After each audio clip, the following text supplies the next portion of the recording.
a prestarle atención a esto.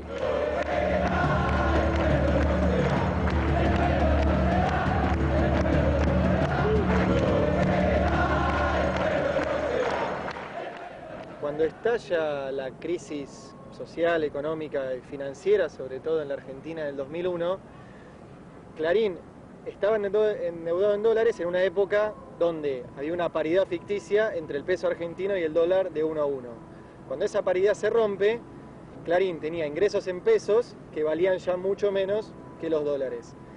¿Qué logra Clarín en ese momento para no fundirse frente a esta situación?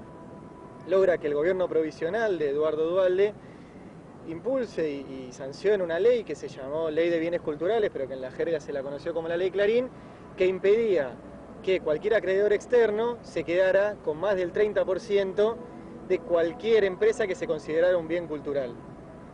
Y dentro de esa ley, los medios de comunicación estaban incluidos como bienes culturales. ¿Qué lograban con eso? Que ningún empresario extranjero o algún grupo financiero extranjero que le hubiera prestado dinero a Clarín pudiera quedarse con más del 30% de Clarín. Y a través de eso uno puede imaginar todas las tranzas que habrán habido en el medio, todos los negocios en el medio.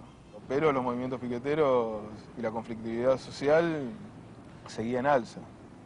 Y la marcha del 26 de junio en realidad lo que hizo fue unir a las diferentes agrupaciones piqueteras, que se unieron todos y salieron a reclamar ahí en el Puente Porredón.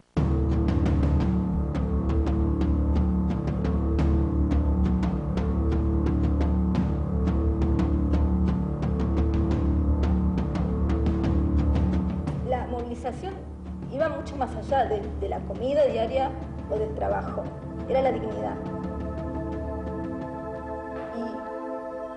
Y aquellos que queríamos tener la posibilidad de soñar otro país. Y a nosotros nos dispararon.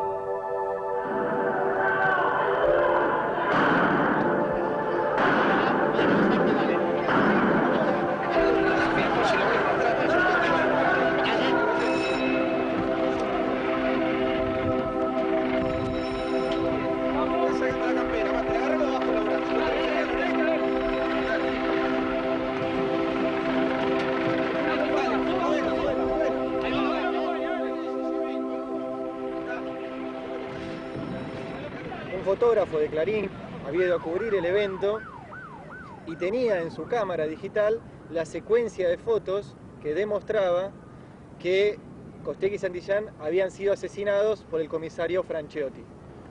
Clarín al día siguiente titula, y es un titular muy famoso, "La crisis causó 2 nuevas muertes".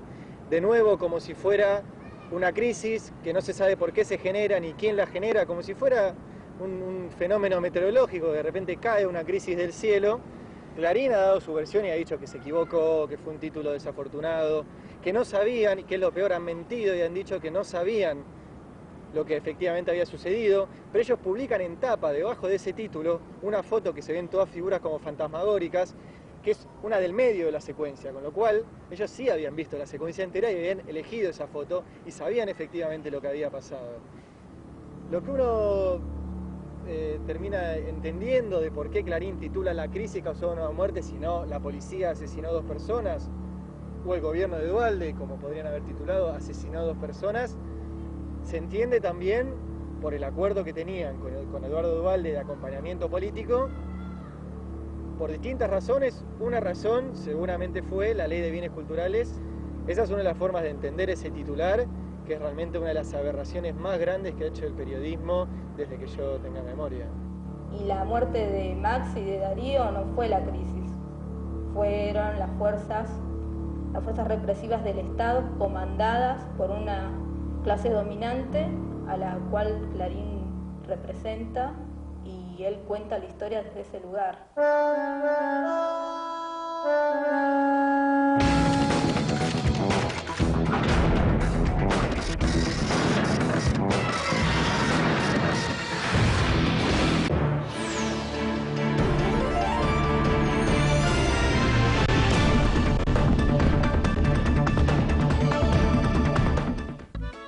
Sigo recorriendo la ruta musical de Latinoamérica y el resto del mundo. sigo descubriendo los ritmos y la cultura que mueven a nuestros pueblos. MP3, música para el tercer milenio, todos los sábados solo por Telesur.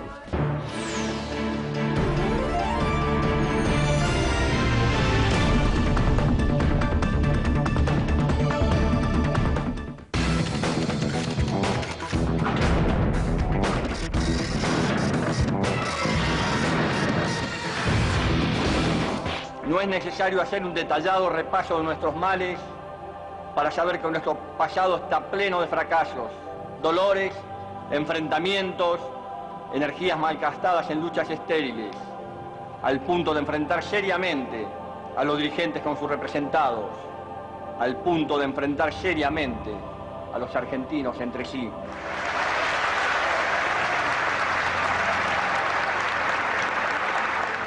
La relación entre el gobierno de Kirchner y Clarín también tiene dos etapas. Una primera etapa que es la asunción de Kirchner y esta especie de romance de esos 2 primeros años que duró un poquito más entre Clarín y el gobierno, cuando se produce la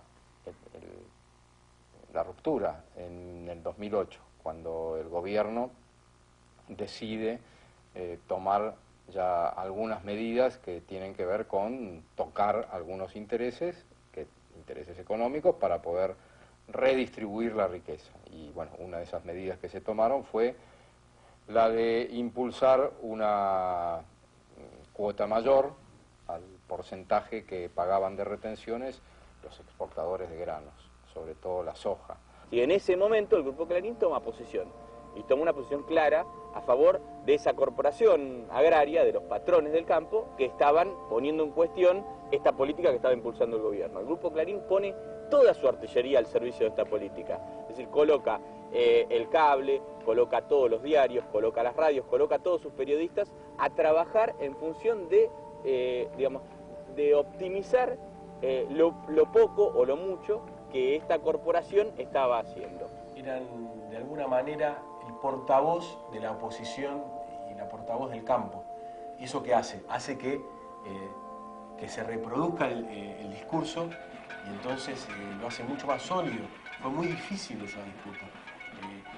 Si hubiéramos estado 30 años atrás, esto hubiera sido un derrocamiento sin ningún lugar a duda, un golpe de Estado. Ese campo, que era el sentido que le habían puesto a los medios de comunicación, tenía detrás a grandes empresas, anunciantes de los medios de comunicación, y a los mismos medios de comunicación como operadores. Por ejemplo, el caso del diario Clarín, el Grupo Clarín y el grupo del diario La Nación son socios en la mayor exposición de temas agrícolas y ganaderos de la Argentina. Digo, esto es parte de lo que los medios, en lo que los medios se han convertido en los últimos años. Se han convertido en la fachada, en el área de relaciones públicas, en el área de negociación con los gobiernos y con las sociedades de grandes corporaciones empresarias que están en muchos otros negocios que no tienen necesariamente que ver con la comunicación. Los medios de comunicación hoy terminan siendo operadores, sea políticos o sea económicos, de intereses, sean políticos o sean económicos, de sus dueños. Y han dejado de ser, desgraciadamente, los medios a través de los cuales los ciudadanos acceden a información veraz, a información chequeada, a información que tenga que ver con lo que realmente sucede en un país.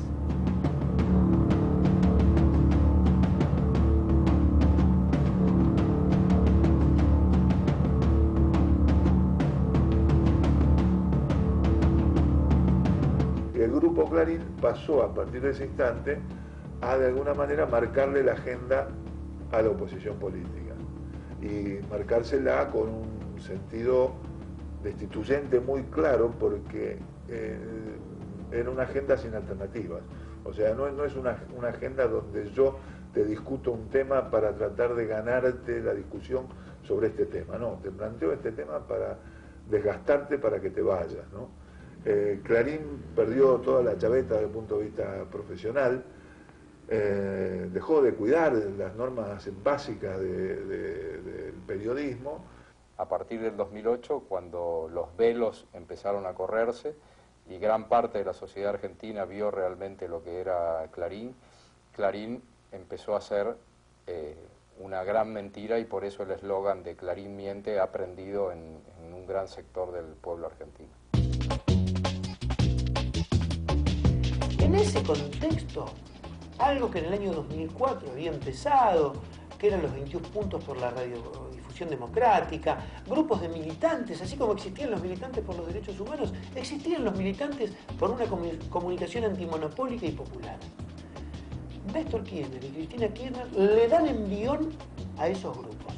Esta lucha con los puntos por la democratización, con un amplio trabajo de muchas organizaciones sociales, genera de alguna forma la base sobre la cual luego se concibe el proyecto de la nueva ley de comunicación audiovisual. El gobierno fue bastante valiente y avanzó en una ley que lo que establece como principios básicos es, primero, la no concentración, el intentar que en la actividad de los medios de comunicación no haya concentraciones monopólicas, ¿sí? No haya posiciones dominantes de ningún grupo que puedan condicionar a la sociedad. Este es el planteo básico de esta ley. Pero hay un segundo aspecto de esta ley que viene muy pegado a este, que es que si yo lo que quiero es que no haya concentración, lo que tengo que propiciar, y es lo que hace la ley, es la aparición, el surgimiento, el crecimiento de nuevos actores en la comunicación que puedan ser capaces de llevar adelante medios de comunicación, producir contenidos, trabajar en los medios de comunicación. Democratiza mucho este ámbito que estaba muy circunscripto al negocio privado solamente, y eso por la presión que hacía Clarín en forma permanente. Bueno, el Grupo Clarín lo que plantea es que es un ataque del gobierno, que es un hostigamiento del gobierno, que se restringe la libertad de expresión. Esto no es así. Por ejemplo, la Autoridad Federal de Servicios de la Comunicación Audiovisual dio un listado de 20 empresas con la justificación de por qué se deberían adecuar, y de esas 20 empresas, 19 presentaron su plan de adecuación voluntaria y tienen compromiso y buena voluntad de adecuarse a lo que establece la ley. Los únicos que han quedado afuera es el Grupo Clarín, y la justicia se lo permite. ¿Qué ha sucedido en este tiempo? Bueno, ha sucedido que el Grupo Clarín ha demostrado su poder de fuego en el ámbito judicial, logrando que una iniciativa que está votada en el Congreso, esa ley no se le puede aplicar a ellos, justamente en el aspecto de propiciar que los grandes monopolios se desestructuren, ¿sí? Esto que se ha llamado desinversión en algún momento. Esto da idea del peligro que constituyen estas corporaciones, estas grandes corporaciones mediáticas para la democracia, para las instituciones democráticas. Ojalá que por ahí a fines de 2013 podamos decir que en la Argentina algún tribunal decidió ponerle freno a Clarín y la ley de medios empieza a aplicarse, y por ahí en el 2014 tenemos el inicio de la democratización de los medios audiovisuales en la Argentina, y que podamos empezar a escuchar otras voces. Pero ojalá podamos decir en la Argentina y en otros países de Latinoamérica que se está haciendo otra comunicación, que se está haciendo otro periodismo, que ponga más el acento, los ojos y la mirada en lo que le pasa a los sectores populares y a las necesidades de los sectores populares, que en vender, vender, comprar, vender, vender, comprar.